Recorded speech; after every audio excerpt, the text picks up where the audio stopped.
Okay जी, बिस्मिल्लाहिर्रहमानिर्रहीम। Next जो हम लोग अपना स्टार्ट करेंगे चैप्टर वो एवोल्यूशन है। और एवोल्यूशन के अंदर जो है जो कंटेंट हमें कवर करने के लिए दिया गया है that is theory of natural selection और Hardy Weinberg theorem and factors affecting gene या एलील फ्रीक्वेंसी। ठीक है, ये बहुत आसान से टॉपिक्स हैं। इसको हम एक ही लेक्चर में कवर करेंगे, इंशाल्लाह जल्दी ये कवर हो जाएंगे।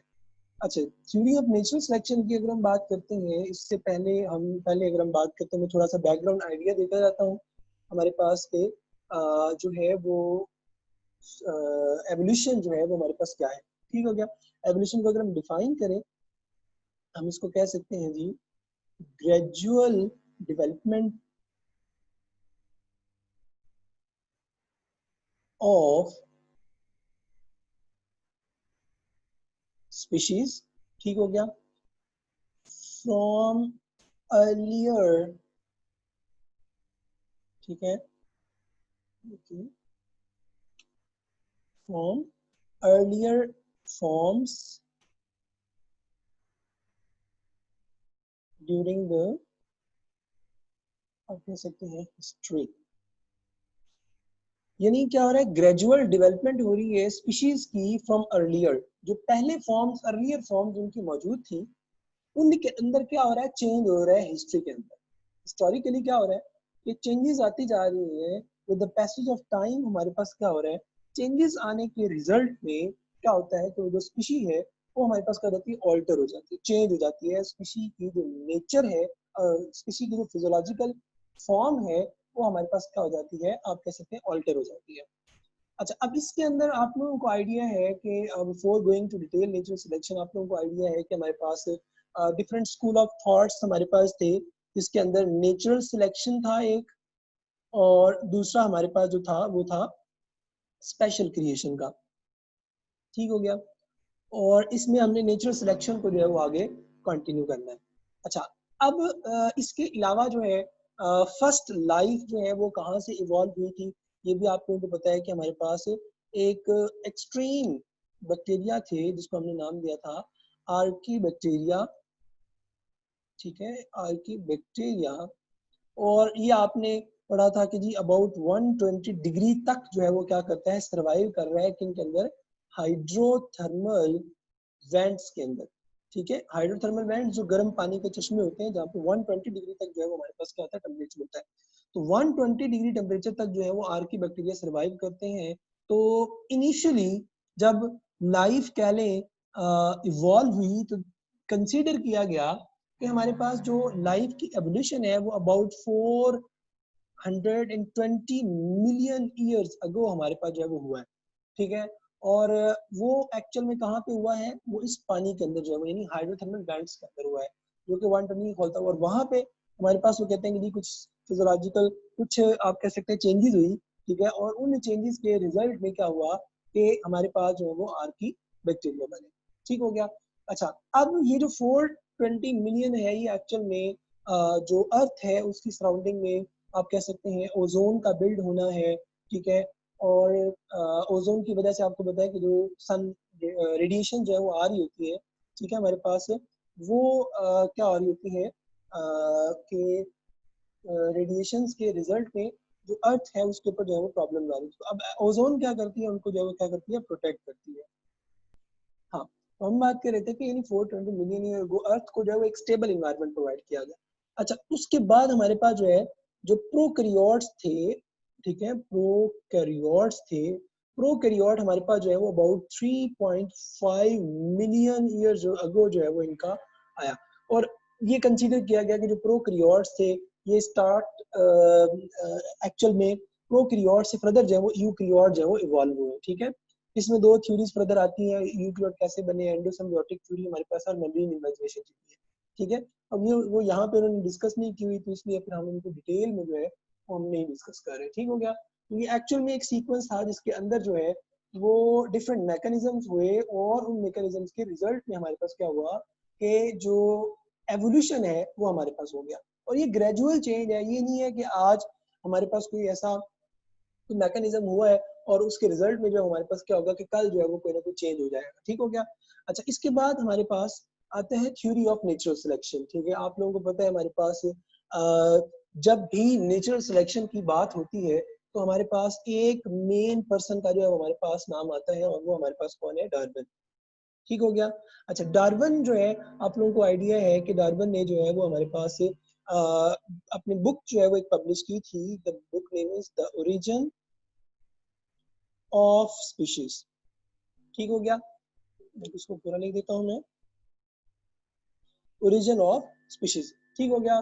तो अब ओरिजिन ऑफ स्पीशीज के अंदर इसने क्या किया कि डिफरेंट एरियाज में विजिट किया।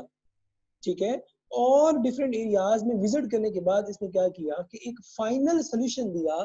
ठीक है, जिसको नाम दिया गया नेचुरल सिलेक्शन का। ठीक है, अब इसकी अगर हम स्टोरी को थोड़ा सा रिवाइज कर लें या थोड़ा सा पढ़ लें, आप लोगों को मैं भी पढ़ा होगा, पहले भी पढ़ा होगा।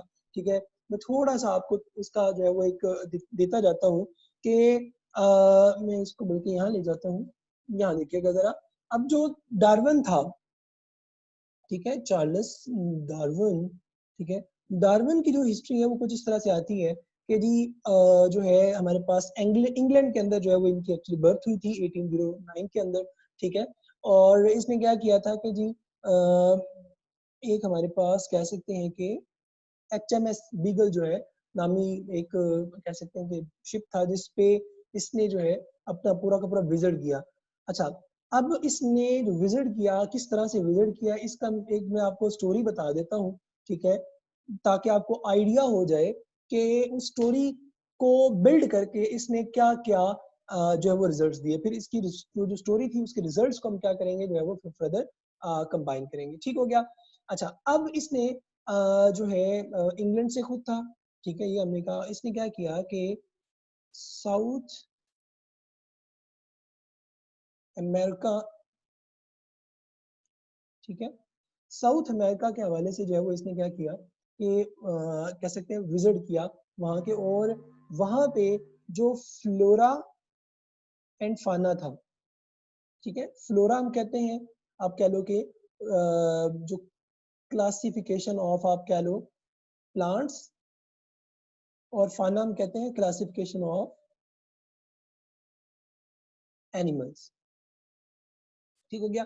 एनिमल्स और जो थी आप कह सकते हैं कि प्लांट्स की जो क्लासिफिकेशन थी, उनको जो है वो इसने क्या किया, ऑब्जर्व किया। ठीक हो गया।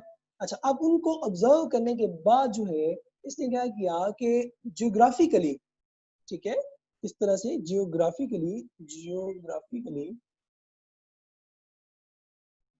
ठीक है, जियोग्राफिकली इसने क्या किया कि अदर रीजन्स का जो है वो क्या किया, सफर किया।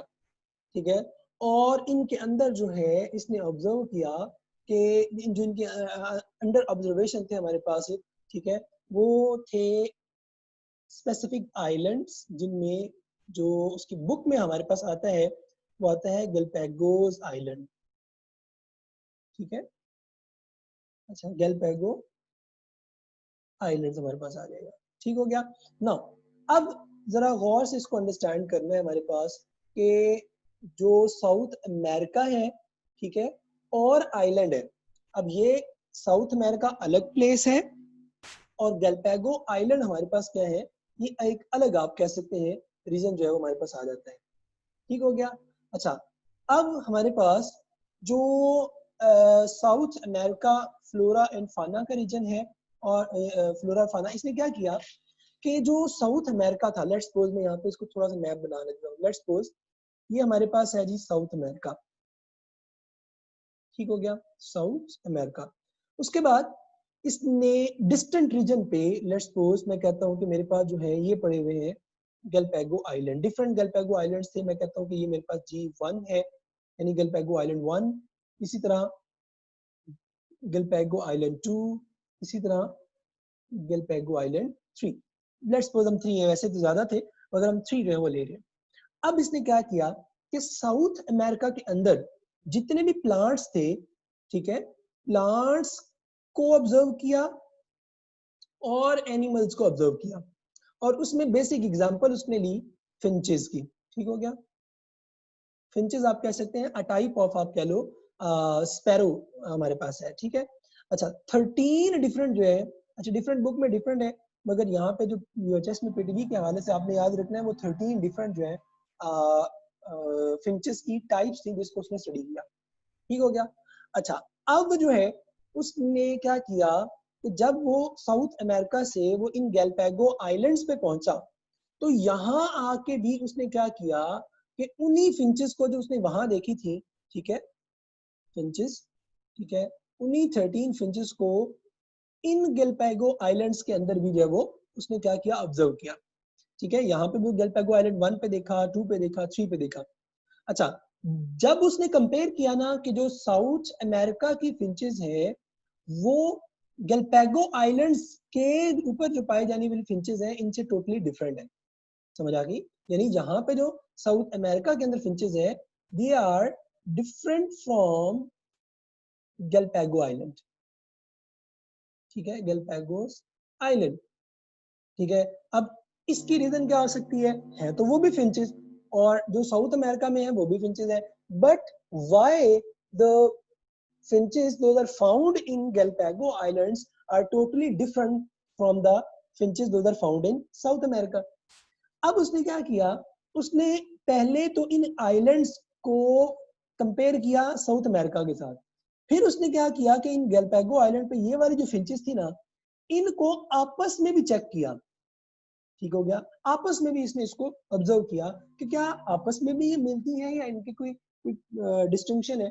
तो जब उसने आपस में ऑब्जर्व किया ना इसको, तो उसने कहा कि एक्चुअल में साउथ अमेरिका के अंदर जो फिंचेस हैं ये टोटली डिफरेंट है जो गैलपैगो आइलैंड से, मगर the finches those are found on Galapagos islands they are having some features common, यानी इनके जो आपस में कुछ फीचर्स है ना वो कॉमन है।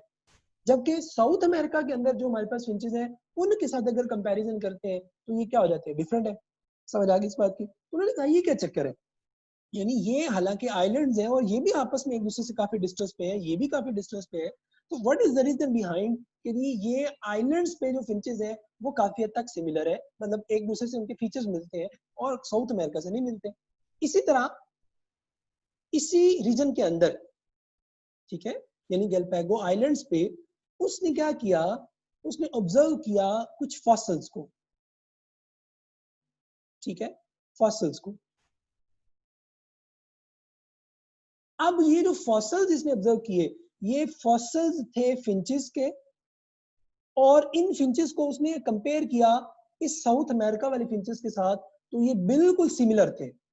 यानी यहाँ पे जो फॉसिल्स थे जो साउथ अमेरिका पे रहने वाली फिंचेस थी ये उनके साथ मिलते जुलते थे। ये बड़ा कंफ्यूज हुआ, उसने कहा ये क्या चक्कर है कि गैलपैगो आइलैंड इतने डिस्टेंस पे मौजूद है, तो what is the reason behind के यहाँ पे जो साउथ अमेरिका के अंदर फिंचेस है वो यहाँ पहुंच गई, और यहाँ पहुंचने के बाद क्या हुआ कि वो मतलब वो सर्वाइव ही नहीं कर पाती। ठीक है, यानी इनके फॉसिल्स यहाँ कैसे आ गए, क्या वजह है, कौन सा ऐसी रीजन है जिसकी वजह से, इस सवाल ने उसको क्या किया, मूव किया टुवर्ड द नेचुरल सिलेक्शन। ठीक हो गया।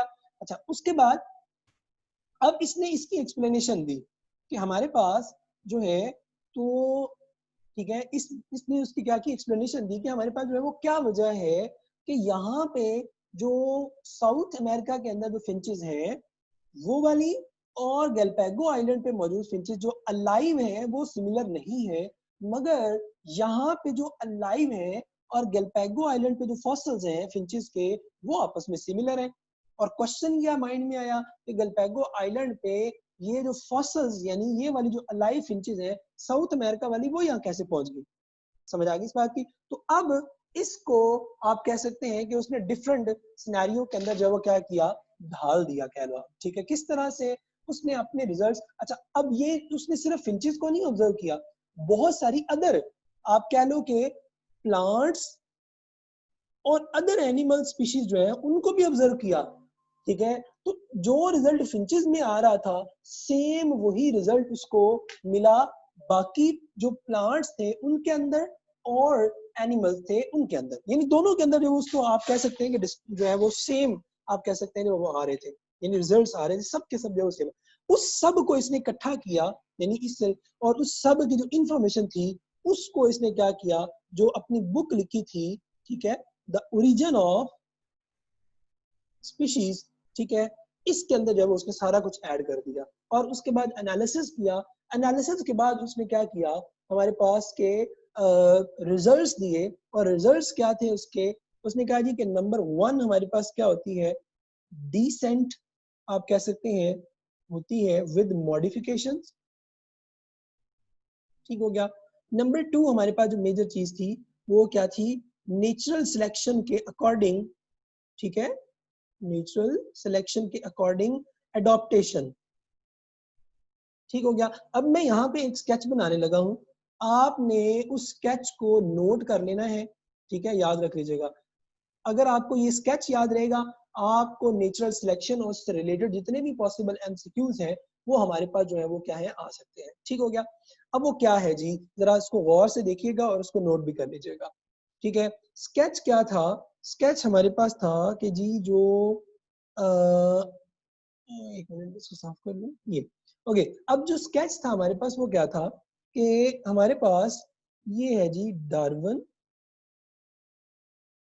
ठीक है, डार्विनिज्म की हम बात करेंगे। डार्विनिज्म के अकॉर्डिंग, ठीक है, डार्विनिज्म के अकॉर्डिंग क्या हुआ, कैसे हुआ, क्या मामलात हुए, जरा देखते हैं। डार्विनिज्म के अकॉर्डिंग वो कहता है कि जी देयर वर ओवर प्रोडक्शन, इसको जरा गौर से अंडरस्टैंड करिएगा फिर आपको समझ आ जाएगी, ठीक। ओवर प्रोडक्शन, ठीक, ओवर प्रोडक्शन की वजह से क्या हुआ, स्ट्रगल आप कह सकते हैं फॉर एग्जिस्टेंस क्या हुई, स्टार्ट हो गई, समझ आ गई, स्ट्रगल फॉर एग्जिस्टेंस यानी एग्जिस्ट करने के लिए स्ट्रगल जो है वो क्या होगी, स्टार्ट होगी। इसका रिजल्ट क्या हुआ कि जब हमारे पास स्ट्रगल फॉर एग्जिस्टेंस स्टार्ट हुई तो देयर वर वेरिएशंस, ठीक हो गया। अब वेरिएशंस उसने कहा कि दो तरह की पॉसिबल थी। एक हमारे पास जो वेरिएशन थी, ठीक है, वो हमारे पास थी जिसको उसने नाम दिया अनफेवरेबल, ठीक है, अनफेवरेबल वेरिएशंस कह लें आप। और दूसरी हमारे पास क्या थी, आप कह सकते हैं फेवरेबल, ठीक हो गया, फेवरेबल आप कह सकते हैं वेरिएशंस आ गई। अब ही सेड कि जी जो अनफेवरेबल जो थी हमारे पास, ठीक है, जो आप कह सकते वेरिएशंस थी ये इन्वायरमेंट के अंदर सूटेबल नहीं थी, ठीक हो गया। जो फेवरेबल थी वो इन्वायरमेंट में सूटेबल थी। वो कहते हैं हेयर वी अप्लाई या हेयर नेचुरल सिलेक्शन अकर, जिसने क्या किया, ठीक है, हमारे पास यस, जिसने क्या किया कि जो अनफेवरेबल सिचुएशन थी उसको क्या कर दिया, रिमूव कर दिया, ठीक है, उसने क्या कर दिया, उसको एलिमिनेट कर दिया। एलिमिनेट जो स्पीशीज थी, ठीक है, उनको एलिमिनेशन ऑफ द आप कह लें स्पीशीज, ठीक हो गया, जो कि याद रख लीजिएगा अनफेवरेबल थे। Why they are unfavourable, because their survival was totally difficult, ठीक हो गया। तो ये अनएबल टू सर्वाइव थे, ठीक है, सर्वाइव नहीं कर पाते थे। अच्छा दूसरी तरफ आते हैं तो जो फेवरेबल इन्वायरमेंट था, यानी जो फेवरेबल हमारे पास कंडीशन थी, आप कह दें हमारे पास, ठीक है, उसको नेचुरल सिलेक्शन जो नेचर ने उसको क्या किया, उसको आगे कंटिन्यू किया। अब क्या हुआ, सर्वाइवल हुआ किस चीज का, अब मिक्स था ना यहाँ पे, तो सर्वाइवल हो गया किस चीज का, फिटेस्ट आप कह सकते हैं जो स्पीशीज थी उनका, जो बिल्कुल फिट थी इन्वायरमेंट के साथ, ठीक है, जो सूटेबल थी एक तरह से, ठीक हो गया। और ये प्रोसेस कंटिन्यू रहा, ठीक है, और चलता रहा और चलता रहा और फाइनली हमारे पास क्या हुआ कि एक रीजन हम कहते हैं, इसको हम कह सकते हैं इनहेरिटेंस ऑफ फेवरेबल,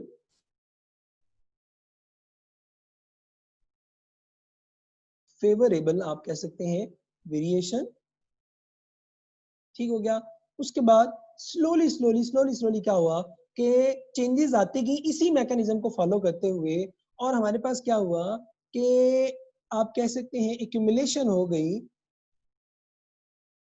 ठीक है, ऑफ फेवरेबल कह लो,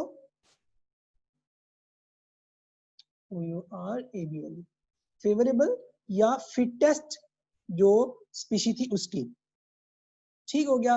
दैट लीड्स टू वर्ड, ठीक है, दैट लीड्स टू वर्ड आप कह सकते हैं न्यू स्पीशी, ठीक हो गया। अब ये स्केच आपने याद रखना है, and now I am going to put that situation on the story that we have already studied. अब उसमें क्या था ये, अब इसको जरा अंडरस्टैंड करें, अब आपको इजीली समझ आ जाएगी। उसने कहा था कि नहीं साउथ अमेरिका के अंदर उन्हें अजम्पशन दी, उसने कहा कि असल में हुआ ये था कि जो गैलापागो आइलैंड थे once they were part of South America, यानी ये हमारे पास जो है वो इस तरह से साउथ अमेरिका के साथ जो है वो मौजूद थे। अब हुआ ये कि व्हेन हमारे पास वो कहता है कि इन्वायरमेंटल चेंजेस हुई, इन्वायरमेंटल चेंजेस के रिजल्ट पे क्या हुआ कि हमारे पास जो आप कह सकते हैं ये जो पार्ट्स थे साउथ अमेरिका के, ये क्या हो गए, यहाँ से अलग हो गए। व्हेन दे आप कह सकते हैं सेपरेटेड, गेट सेपरेटेड, तो सेपरेशन के रिजल्ट में क्या हुआ कि यहाँ पे जो स्पीशीज थी वो यहाँ आ गई, यहाँ पे जो स्पीशीज थी यहाँ आ गई, यहाँ पे जो स्पीशीज यहाँ आ गई। अब यहाँ पे क्या हुआ कि जब स्पीशीज की अमाउंट बढ़ती गई, ठीक है, तो यहाँ का इन्वायरमेंट, यहाँ के इन्वायरमेंट से पहली बात है डिफरेंट था, ठीक हो गया, नंबर वन। नंबर टू, ये अब रीजन बहुत थोड़ा था, यहाँ पे रीजन बहुत बड़ा था। अब यहाँ पे रीजन बहुत थोड़े होने का मतलब क्या है कि ओवर प्रोडक्शन होगी, ठीक हो गया। अच्छा, अब ये बहुत ज्यादा दूर आ गए थे, तो इन्वायरमेंटल डिफरेंस और स्ट्रगल आप कह सकते हैं ओवर प्रोडक्शन की वजह से क्या हुआ, स्ट्रगल जहाँ पे स्टार्ट हुई, दैट स्ट्रगल आप कह सकते हैं leads toward favourable and unfavourable conditions. ये वाली जो फिंचेस थी ये पहले वही वाली ही थी, मगर इसने क्या किया कि with the passage of time अपने आप को क्या करतेगी, मॉडिफाई करतेगी, मॉडिफाई करतेगी, मॉडिफाई करतेगी। बट जो अपने आप को इन्वायरमेंट के साथ सुइटेबल नहीं रख सकी, वो क्या हो गई, फॉसिल्स में कन्वर्ट हो गई। समझ आ गई इस बात की? तो इस तरह से उसने बात की। मैं इसको एक दफा और एक्सप्लेन कर देता हूँ मिसाल के तौर पे, इसको आसान अल्फाज में समझाता हूँ विद एन एग्जांपल। मैं कहता हूँ कि मेरे पास जो है वो let's suppose let me give the colour, या अब मैं कहता हूँ कि मेरे पास A B C D E F G, ये मेरे पास कोई एक स्पीशीज है, ठीक है, बहुत सारी स्पीशीज है फर्ज करें, ठीक है। उनमें क्या हुआ कि इन्वायरमेंटल चेंज आया, ओवर प्रोडक्शन हुआ, उसमें से हमारे पास डी ई जी और ए ये बच गई, ठीक हो गया। उसके बाद फिर क्या हुआ, इन्वायरमेंटल चेंज आया, ठीक है, यहाँ पे अगेन इन्वायरमेंटल चेंज आया that lead toward over production, और उसमें से हमारे पास कौन सी रह गई जी, डी रह गई, और हमारे पास जी रह गई। अगेन वो कहता है कि जी इन्वायरमेंटल चेंज आता है और उसके रिजल्ट में सिर्फ जी जो है वो रह जाती है। अब आप अंदाजा करें कि जी को वो कहता है फिटेस्ट, वाई, बिकॉज इस जी ने ये वाला चेंज भी देख लिया, इस जी ने ये वाला चेंज भी देख लिया, इस जी ने ये वाला चेंज भी देखा। तो इस जी ने अपने आप को हर इन्वायरमेंट में मॉडिफाई किया, और मॉडिफाई करने के बाद एक फिटेस्ट स्पीशी जो है वो आप कह सकते हैं आ गई। तो ये जो चीज हमारे पास आती है दैट लीड्स टूवर्ड आप कह सकते हैं फिटेस्ट स्पीशी, यानी फिटेस्ट स्पीशी ऑफ द, जो बाकी हमारे पास थी ये ए बी सी ये हर इन्वायरमेंट को सस्टेन नहीं कर सकती थी, इसलिए क्या हुआ कि इन्होंने क्या किया, अपने अंदर चेंज भी नहीं लिया। जब चेंज नहीं लिया तो फाइनली क्या होगी, हमारे पास वो फॉसिल्स के अंदर जो है वो हमारे पास क्या हो गई, कन्वर्ट हो गई, ठीक हो गया। तो इसी तरह ये हमारे पास था नेचुरल सिलेक्शन के, किस तरह से हमारे पास जो है वो नेचर सिलेक्ट करती है, ठीक है, और फाइनल स्पीशीज जो है वो बन जाती हैं, जो कि अपने प्रीवियस यानी अर्लियर से क्या होती है, डिफरेंट होती है। अच्छा, इसी तरह न्यू डार्विनिज्म हमारे पास जो है वो मॉडर्न एवोल्यूशनरी हिस्ट्री ये अब आ गई। ये आप कह सकते हैं कि अच्छा इस टाइम पीरियड तक, ठीक है, डार्विन का और मेंडल जो हमारा नेक्स्ट चैप्टर आएगा, मेंडल वाज जेनेटिसिस्ट, ठीक है, जेनेटिसिस्ट था, ठीक है, उसने जो ग्रेगर मेंडल जो है वो आप लोगों ने पढ़ा हुआ है, ठीक है, तो उसने क्या किया कि जीन्स और जेनेटिक्स के ऊपर जो है वो वर्किंग की थी। डार्विन का जो काम था वो क्या था, ज्योग्राफी से मैक्सिमम रिलेटेड था, फॉसिल से रिलेटेड था, ठीक हो गया, टेक्सोनॉमी से रिलेटेड था, ठीक हो गया। तो अब क्या हुआ कि जो मेंडल का काम था जेनेटिक्स पे, ठीक हो गया, और इसी तरह पॉपुलेशन जेनेटिक्स पे, और जो डार्विन का काम था हमारे पास लेट्स सपोज पिलियोन्टोलॉजी के अंदर, इसी तरह आप कह सकते हैं टेक्सोनोमी के अंदर, ठीक हो गया, सो ऑन। तो इन दोनों को यानी मेंडल को और डार्विन का जो वर्क था इसको इकट्ठा करके ना एक नई थ्योरी बनाएगी जिसको नाम दिया गया मॉडर्न एवोल्यूशनरी सिंथेसिस। ठीक हो गया। ये क्या था, ये देखिएगा जरा, यहाँ पे हमारे पास एक और साइंटिस्ट का भी यहाँ पे जिक्र आता है। ठीक है, हम इसको इतना ज्यादा वो नहीं ले रहे। ठीक है, तो इसमें हमारे पास जो मेजर चीज आती है वो ये है कि म्यूटेशन वेरिएशंस होती है, जिसके रिजल्ट में क्या होता है कि नेचुरल सिलेक्शन होती है। नेचुरल सिलेक्शन जो है वो सर्वाइव करती है फिटेस्ट को। ठीक है, उसको हमने यहाँ पे इकट्ठा कर लिया मॉडर्न सेंसस के अंदर। उधर से हमने ले लिया किसको, मेंडेलियन को। ठीक है, मेंडल का जो वर्क था उसको हमने क्या कर लिया, इकट्ठा कर लिया। जेनेटिक वेरिएशंस ऑब्वियसली सी बात चल रही थी। ठीक है, तो इनको यानी डार्विन के नेचुरल सिलेक्शन को और मेंडल के जो इनहेरिटेंस था उसको इकट्ठा करके क्या बना दिया गया, मॉडर्न सिंथेसिस। ठीक है, या मॉडर्न एवोल्यूशनरी सिंथेसिस, या इसको नाम दिया जाता है नियो डार्विनिज्म का। ठीक हो गया, ये आपने जो याद रखना है। ठीक है, तो नेचुरल सिलेक्शन के अंदर आपने बस इतना ही करना है जो मैंने आपको बता दिया। इसके बाद हमारे पास नेक्स्ट जो चीज स्टार्ट हो रही है that is Hardy-Weinberg theorem. Hardy-Weinberg theorem क्या है, इसको पढ़ने से पहले हमें कुछ चीजों का पता होना बहुत ज्यादा जरूरी है, और वो क्या है मैं यहाँ आपको बता देता हूँ। ठीक है, एक आपको पता होना चाहिए स्पीशीज का। ठीक है, नंबर 1 स्पीशी क्या है। उसके बाद जो है वो आपको पता होना चाहिए जीन क्या है। उसके बाद आपको पता होना चाहिए अलील क्या है। उसके बाद आपको पता होना चाहिए जो है हमारे पास स्पीशी हो गया, जीन हो गया, अलील हो गया, और देन हमारे पास जो है आ जाता है आपका, इसको कह सकते हैं जी के अलील हो गया, होमोजाइगस का पता होना चाहिए। ठीक है, उसके बाद हेट्रोजाइगस का पता होना चाहिए। ठीक हो गया, और इसके अलावा जो है हमारे पास एक बड़ी इंपॉर्टेंट टर्म आ गई है याद, जीन पूल का पता होना चाहिए। ठीक हो गया, ये आपने जो है वो याद रखना है। अच्छा, अब हमारे पास ये है क्या, स्पीशी क्या है, आपको पता है कि इंडिविजुअल है जो कि क्या कर सकती है, सेक्सुअल रिप्रोडक्शन कर सकती है, और इनकी आगे जो है वो हमारे पास क्या आती है, जो इनकी जो ऑफ स्प्रिंग है वो भी आगे रिप्रोडक्शन कर सके, ये हो गए स्पीशीज। जीन क्या है, आपने पढ़ा हुआ है हमारे पास क्या होता है कि जो if there is a DNA, तो डीएनए का स्पेसिफिक रीजन जो है वो हमारे पास क्या होता है, जीन होगा।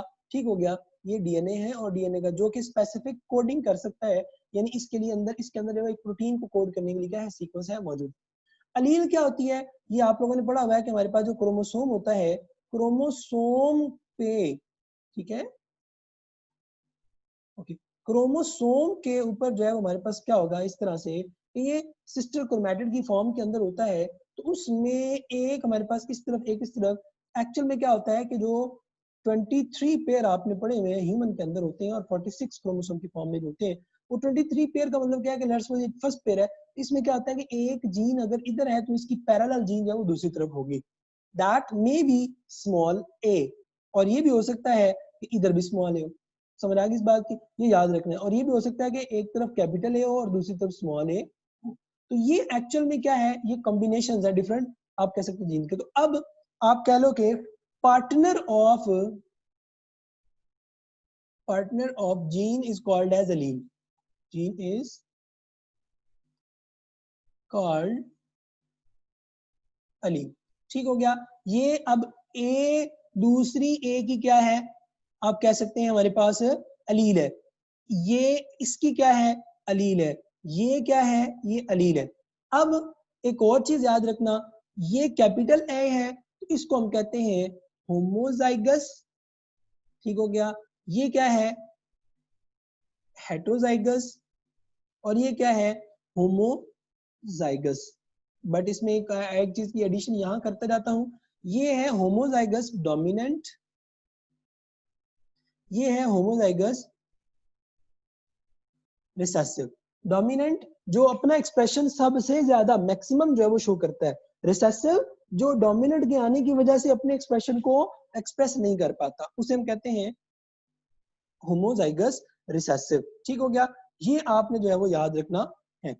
अच्छा, अब यहाँ पे होमोजाइगस क्लियर हो गया, लील क्लियर हो गया, हेटेरोजाइगस क्लियर हो गया, जीन पूल की बात करते हैं। जीन पूल क्या है, आप ये कह सकते हैं कि लेट्स सपोज मैं इसी को ले लेता हूँ, ये जो मेरे पास ए जीन है, ठीक है, ये जो ए जीन है, दैट ए जीन आप कह लो कि एक यहाँ पे मैं एक बना देता हूँ, लेट्स सपोज मैं कहता हूँ कि जी मेरे पास जो है ये एक एरिया है, ठीक हो गया, ये हमारे पास क्या है, एक एरिया है, ठीक है, पॉपुलेशन है एक स्पेसिफिक, ठीक हो गया, और इस पॉपुलेशन के अंदर हमारे पास ए जो है ना एग्जिस्ट कर रहा है, let's suppose a capital A small A small A small A, और ये बहुत ज्यादा क्वांटिटी के अंदर क्या कर रहा है हमारे पास, ऑब्जर्व कर रहा है, और ये एक स्पेसिफिक एरिया के अंदर है, और ये पॉसिबल है, हो सकता है वो कैपिटल ए की फॉर्म में हो, कैपिटल ए स्मॉल ए की फॉर्म में हो, ये भी हो सकता है कि वो स्मॉल ए की फॉर्म में हो, ठीक हो गया। मगर इसके अलावा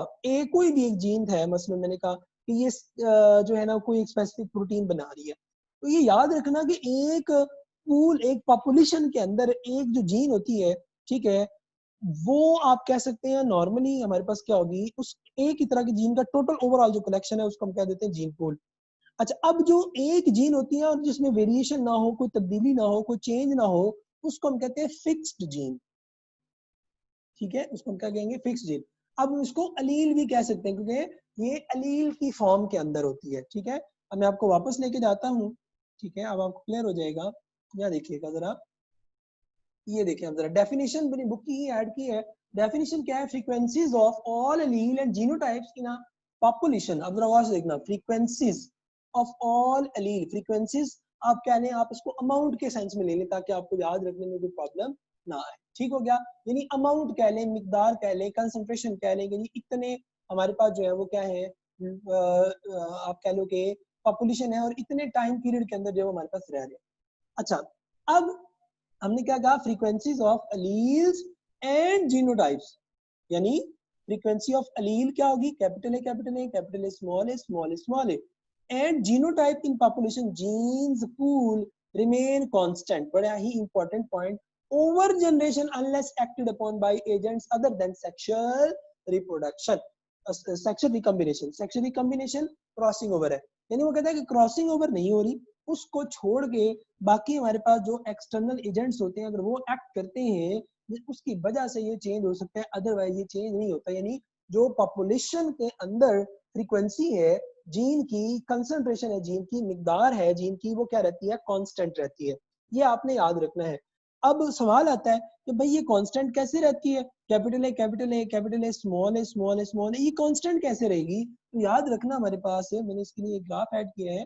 अच्छा, इसमें फीचर आ जाते हैं बड़े इंपॉर्टेंट, ये जो सिचुएशन है ये कब होगी और कब हार्डी-वेनबर्ग को हम अप्लाई करेंगे, अंटिल नो म्यूटेशन, म्यूटेशन नहीं होनी चाहिए, नो इमिग्रेशन या एमिग्रेशन, कोई भी इस पॉपुलेशन के अंदर, लेट्स सपोज ये वाली पॉपुलेशन में, इस पॉपुलेशन के अंदर कोई बाहर से अंदर और अंदर से बाहर जो है वो हमारे पास कोई नहीं जाना चाहिए, नेचुरल सिलेक्शन नहीं होनी चाहिए, नो सेक्सुअल सिलेक्शन हमारे पास हो, ठीक हो गया। इसी तरह लार्ज पॉपुलेशन होनी चाहिए, ये नहीं कि स्मॉलर पॉपुलेशन है, इसका मतलब है कि लार्जर पॉपुलेशन होनी चाहिए। अब मैं आपको ग्राफ दिखाता हूँ, ये देखिएगा जरा।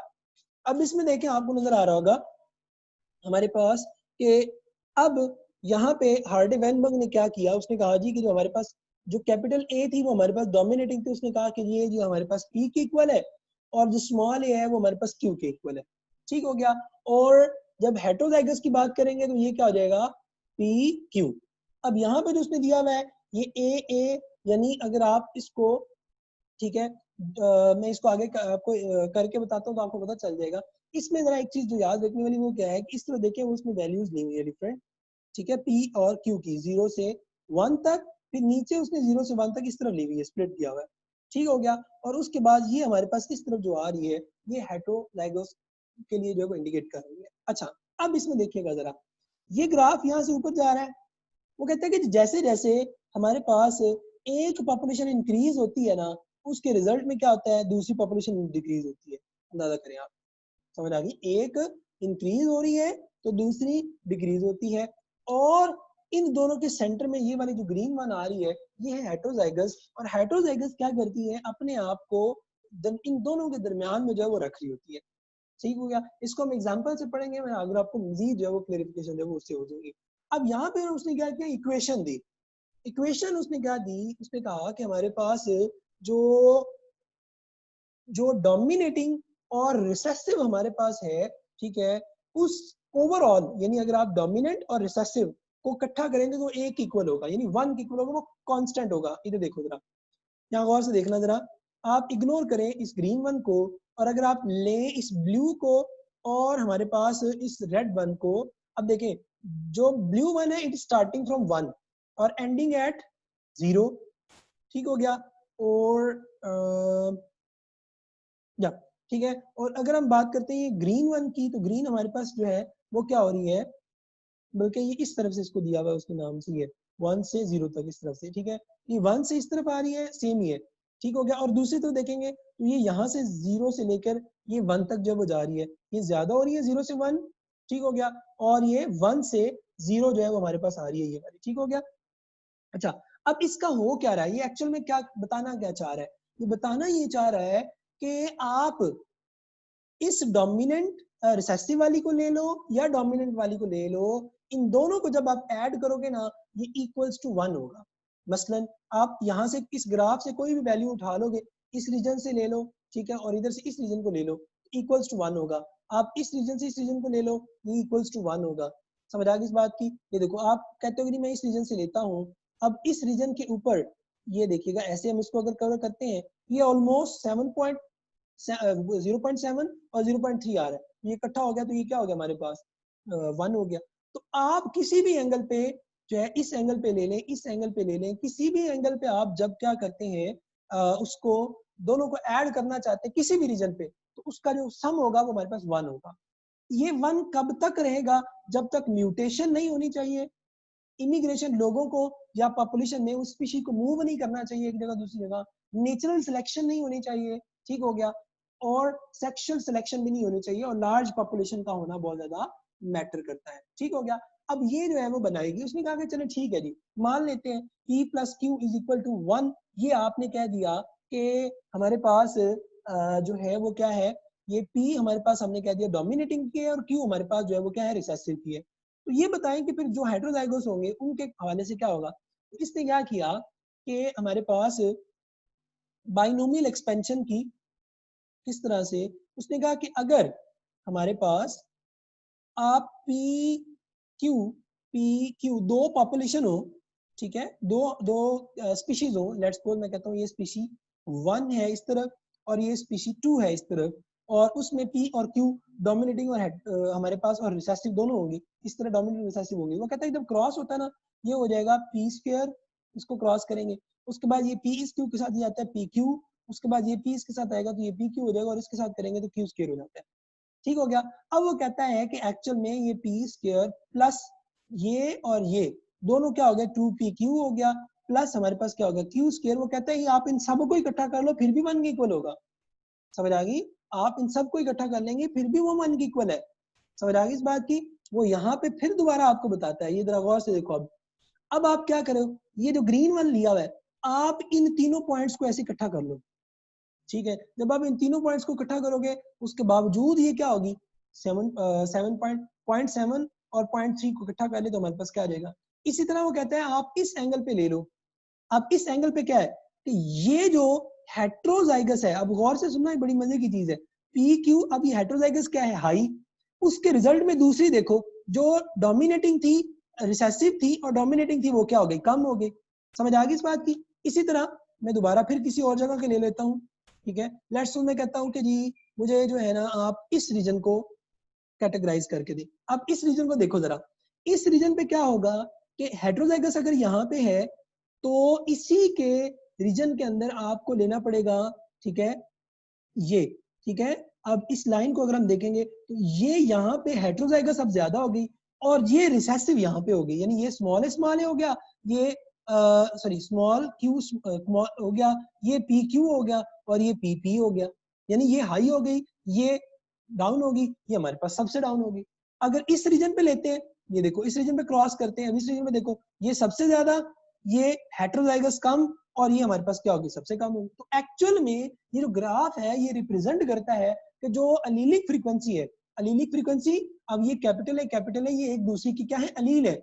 p² ये अलील है, इसी तरह q² ये अलील है, pq क्या है, ये दोनों अलील है। ये होमोजाइगस की अलील है, ये होमोजाइगस रिसेसिव की है, ये हमारे पास हेट्रोजाइगस की है।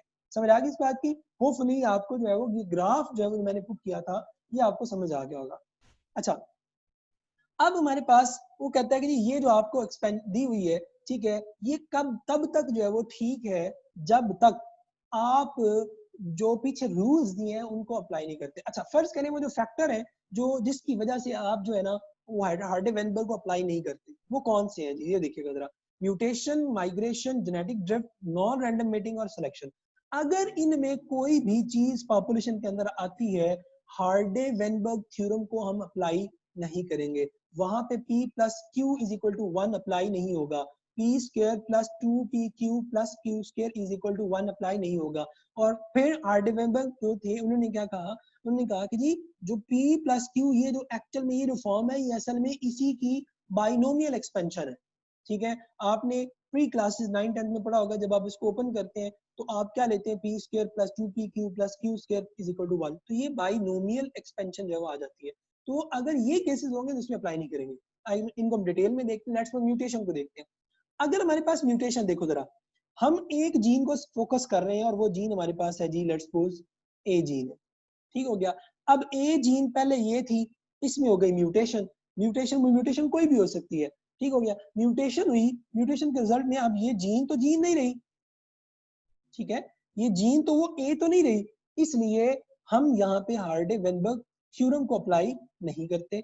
इसी तरह माइग्रेशन देखते हैं। अब ये एक पॉपुलेशन थी कैपिटल ए की, ये स्मॉल ए की एक पॉपुलेशन थी। अब इसमें क्या हुआ कि यहाँ से ये पॉपुलेशन मूव करके, अब ये प्योर है, ये भी प्योर है, मगर यहाँ से ये मूव करके दूसरी तरफ चली गई।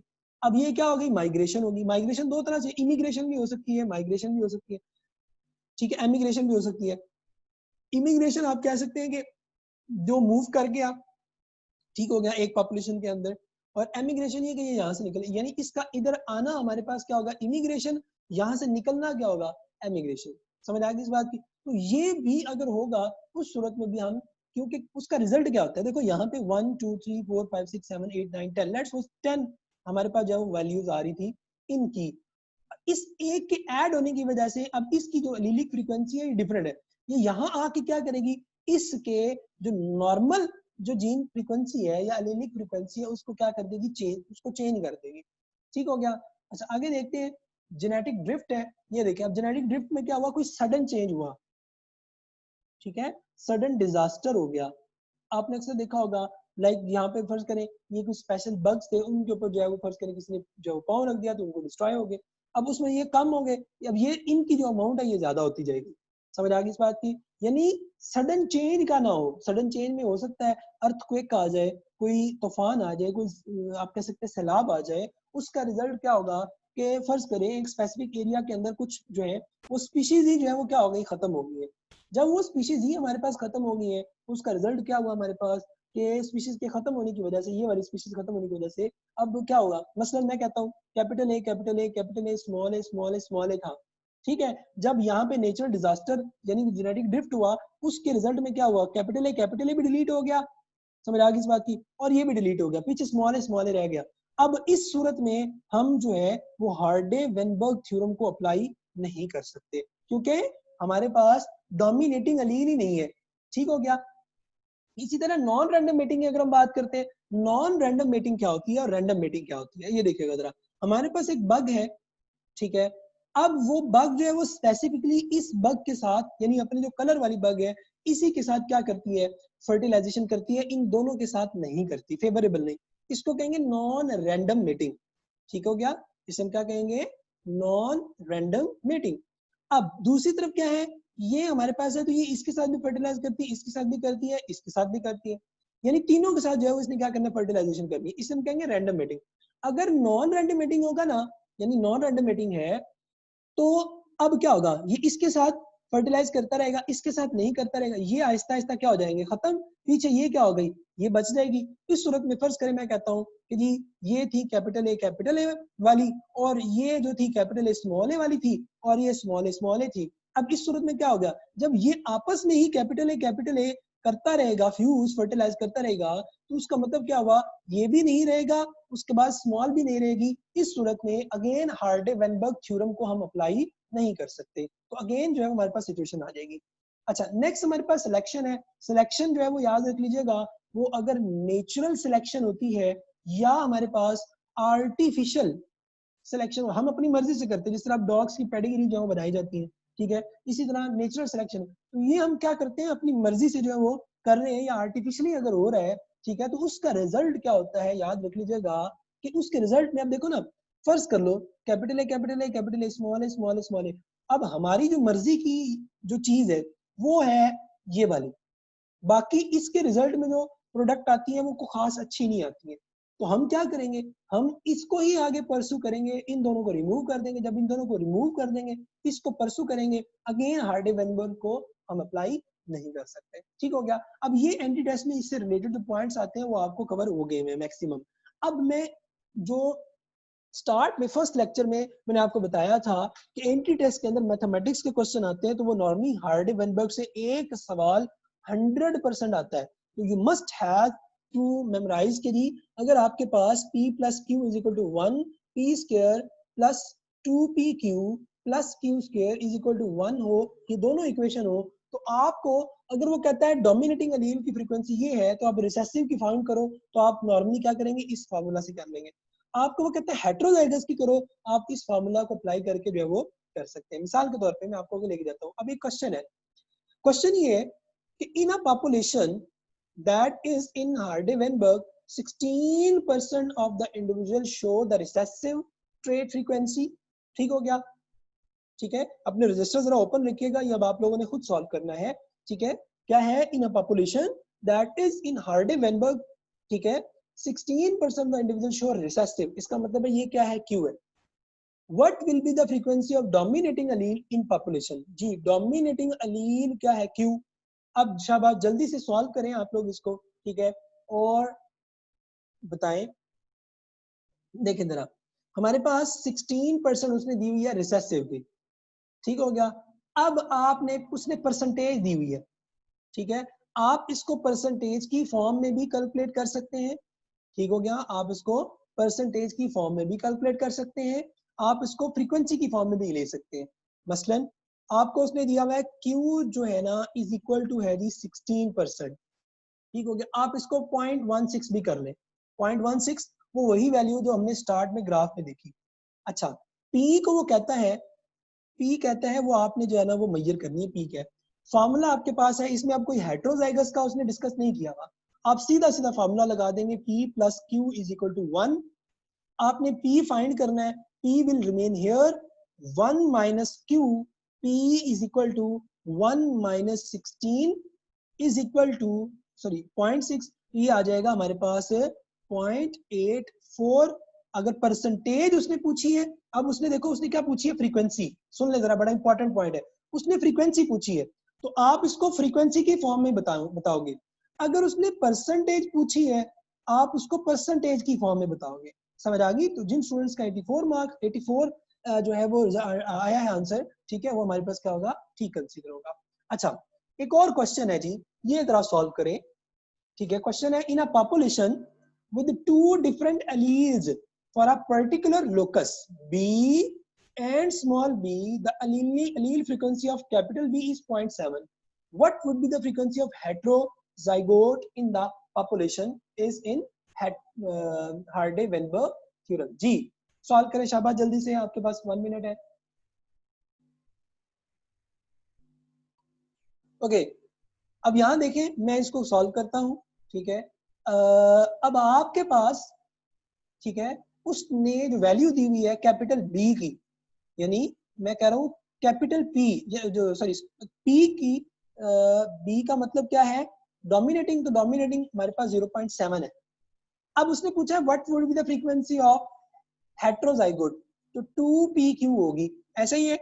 अब 2pq जो वैल्यू है हमारे पास, ठीक है, ये क्या है, हेटेरोजाइगस है, सही हो गया। अब इसमें आपके पास Q की नहीं है, आप क्या करेंगे, P plus Q is equal to 1। अब P की वैल्यू आपको दी हुई है, Q की नहीं दी हुई, तो आप क्या करेंगे, 1 माइनस 0.7, ठीक हो गया, Q आ जाएगा 0.3, सही। अब आप क्या करेंगे, सिंपली अप्लाई कर देंगे 2pq, 2 इंटू P वैल्यू है 0.7 और Q की वैल्यू हमारे पास कितनी आ रही है 0.3। आप इसको सम अप करें, ये आएगा 7321.21 और इसको फिर मल्टीप्लाई करेंगे तो ये आंसर आएगा 2PQ का 0.42। समझ आ गई? ये आपने जो है वो याद रखना है, ठीक है। ये हमारे पास जो है वो वैल्यू आती है इसकी हेटेरोजाइगोट की। समझ आ गई इस बात की? अच्छा आगे चलते हैं, नेक्स्ट क्वेश्चन देखते हैं जी। क्वेश्चन है इन अ पॉपुलेशन, ठीक हो गया। अच्छा अब पॉपुलेशन की बात करेंगे, नेक्स्ट क्वेश्चन की बात करेंगे। तो in a population with two different alleles for a particular locus B, capital B and small B, ठीक है, एलीलिक फ्रीक्वेंसी। अब ये उसी तरह का सवाल है, ठीक है। अब इसको गौर से सॉल्व करना है, ठीक है ना, मिस्टेक नहीं करनी। ये क्या कहता है, capital B is 0.3, what would be the what would be the frequency of heterozygote if the population is having non-random mating? जी जल्दी से इसको सॉल्व करें और मुझे आंसर दे, शाबाश, जल्दी से इसको सॉल्व करें। लगे, समझ आ गई है? इस क्वेश्चन को गौर से देखें, वो क्या कहता है, in population with two different allele, ये सारा वो ठीक कह रहा है। यहाँ एंड पे आके मैंने क्या किया, उसको चेंज कर दिया, मैंने कर दिया non random mating. Non random mating होगी, we can not apply Hardy Weinberg theorem, याद रख लीजिएगा। So we can not say P plus Q is equal to 1 formula लगाएंगे, P plus 2PQ plus Q square is equal to 1 वाला formula लगाएंगे, ऐसा possible नहीं है। समझ आ गई इस बात की? ये ख्याल रखना है, जो फैक्टर उसने दिए है ना, तो एंटी टेस्ट में वो फैक्टर्स को भी जो है वो लग सकता है। समझ आ गई है? अब अकल को जरा थोड़ा सा इस्तेमाल करना है यहाँ पे। अच्छा आगे चलते हैं, आगे आ गया ये मेरा फेवरेट तरीन क्वेश्चन है, ठीक है। और इसको जो सॉल्व करेगा, बल्कि सॉल्व कर लेना चाहिए, ये बहुत आसान भी है, ठीक है। और इसके बाद, हाँ इसके बाद जो है वो हमारा चैप्टर खत्म हो गया। बस ये लास्ट क्वेश्चन है, what is the frequency of heterozygote capital A small A in a random meeting, ठीक है। Frequency of heterozygote capital A small A in random meeting, random meeting, अब देखो रैंडम मीटिंग, यानी इस पे हम हार्डे-वेनबर्ग अप्लाई कर सकते हैं। Population in which the frequency of all dominating allele is point, आप कह सकते हैं 19। अब आपने क्या करना है, हेटेरोजाइगोट की वैल्यू निकालनी है। समझ आ गई है? और ये क्वेश्चन आप लोगों के लिए चैलेंज है, और चैलेंज भी इस तरह से कि आपने जो है ना इसको एज अ असाइनमेंट कह लो, सॉल्व करना है। और सॉल्व करने के बाद, मैं इसको सॉल्व नहीं करवा रहा, ठीक है, आई विल ट्राई कि मैं इसको नेक्स्ट किसी लेक्चर में जो है वो सॉल्व करूंगा, मगर तब तक के लिए आपने खुद इसको सॉल्व करना है, ठीक है। मुझे पता है कि मैक्सिमम स्टूडेंट के आंसर इसमें रॉन्ग आएंगे, but you have to do it. इसमें एक छोटी सी घुंडी है, छोटी सी एक ना चीज है जो कि आपने आइडेंटिफाई करनी है। अगर वो आप आइडेंटिफाई करने में कामयाब हो गए, सफल हो गए, तो आपको आंसर जो है वो आपका बिल्कुल ठीक मिल जाएगा। ठीक हो गया? तो आज के लेक्चर में, ठीक है, ये क्वेश्चन मैंने आपके जिम्मे लगाया। बाकी जो है हम स्टार्ट से देख लेते हैं, बहुत आसान सा था जो हमने देखा। ये सिलेबस के अकॉर्डिंग जो है वो हमने तकरीबन जो है वो नेचुरल सिलेक्शन पढ़ी, ठीक हो गया। और नेचुरल सिलेक्शन के अंदर हमने जो है ये स्केच देखा, मैंने आपको कहा था ये स्केच जो है वो आपने नोट कर लेना प्रॉपर्ली। उसके बाद जो है वो हमने न्यू डार्विनिज्म देखा, हार्डे-वेनबर्ग थ्योरम देखा, उसके जो है वो सारी जो फ्रीक्वेंसीज थी वो देखी, और फैक्टर्स देखे, फैक्टर्स को इंडिविजुअली हमने डिस्कस किया। उसके बाद हमारे पास प्रॉब्लम्स हमने 4 ली, जिनमें से 3 मैंने सॉल्व करनी है, चौथी जो है वो आप लोगों के जिम्मे लगा दी है। ठीक हो गया? ओके जी, ठीक है। इस क्वेश्चन का जो एग्जैक्ट पैट आंसर है वो 0.18 है, ठीक है। अब आप लोगों ने खुद डिसाइड करना है इसका आंसर जो है वो क्या होगा, कैसे निकालेंगे हम लोग। ठीक हो गया?